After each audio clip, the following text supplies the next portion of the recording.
you don't have a bedroom tax, whether you have tuition fees or whether you have no tuition fees. But do you think that the average citizen on the street will think with that kind of level of clarity about the distribution of powers? Isn't there a worry that if fundamentally it looks like Labour is going to get re-elected again in 2016, and I think they don't look like that, then that poses strategic challenges for the Yes campaign and the pro-independence argument, which are different from the situation where a shaky Ed Miliband looks kind of dubious, and where Labour isn't looking particularly plausible as an alternative government, even against a slightly wobbly coalition of the Liberal Democrats and the Tories.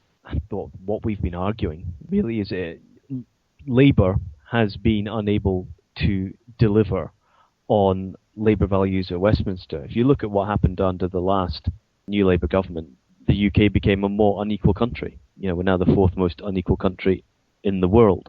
So there is a powerful narrative for us to show Labour voters that you can have a Labour government. You can have a situation where Labour, as you would recognise it, delivers Labour policies, but that will only come through Holyrood having full powers to implement those kind of policies.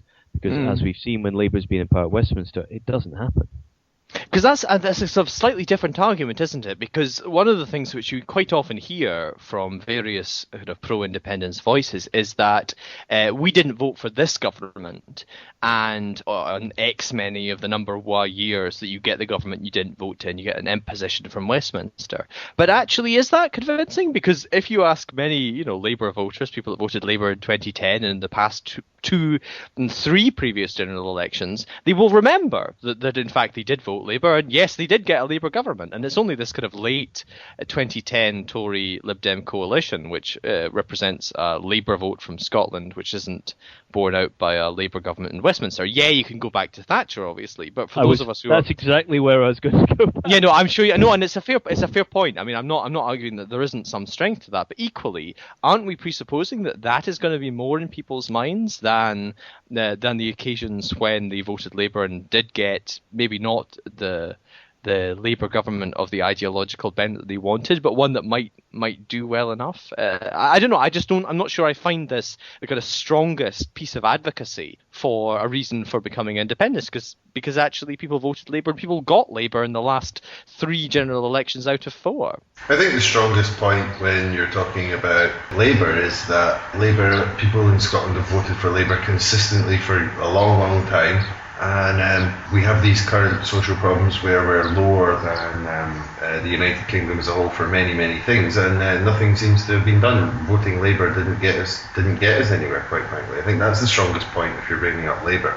But they're different arguments, aren't they? Because on one hand, it's about saying yeah, they're different, and it's important, but it's often that they shade into each other in a way which is, I think, perhaps unhelpful and maybe even counterproductive. That it's not a critique of the sort of limits of Westminster politics. Whether you send a socialist in there, they're going to turn out as a member of Parliament having adopted many of the mores and conventions and expectations of your average British government. I think that's an argument which can be made, but it's quite different from a claim that the UK is structurally incapable of meeting the aspirations of the Scottish people. They're not through the kind of conventional politics. I don't think they're the same point, and it's quite damaging and maybe leaves you an open goal to conflate the two, would be my argument anyway. I don't know what you think about that, Stewart.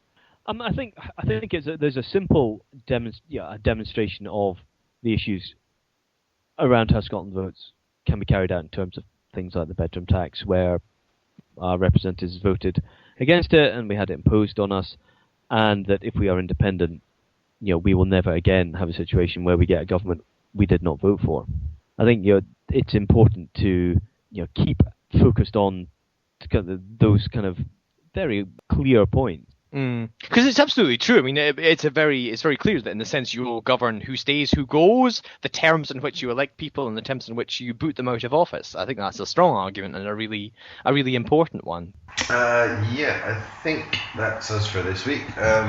That's us reached 50 episodes during the week. It's been amazing. We started in September and we've got to 50 so quickly. I never imagined that between the 2 podcasts and the specials. And thanks to all the people that have listened and helped us out, and the people that contributed to help us with their costs. If you'd like to do a bit more of that, there's a donation button on my page, michaelgreenwell.wordpress.com, and on Andrew's page, lalanspeakorair.blogspot.co.uk. But yeah, so that's us for this week, and thanks to Andrew. Speak to you next week. Indeed, see you next weekend, Michael. Thanks for coming on, Stuart. This has been our first person from the official campaign. How have you found it? It's been fantastic, and keep up the good work. Oh, thanks very much. It's nice to know we have an official endorsement finally. That's all views on my own. Just a back pedal. All views are on. Yeah, because we've never made it into Blair Jenkins' Friday email.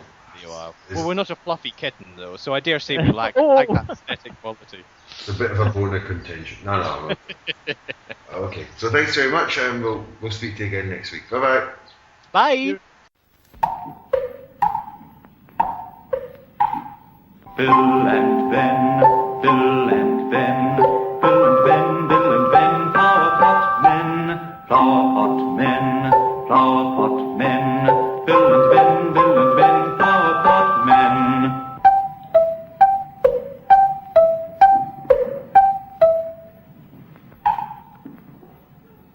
Once upon a time, there was a little house. And all round the house was a beautiful garden.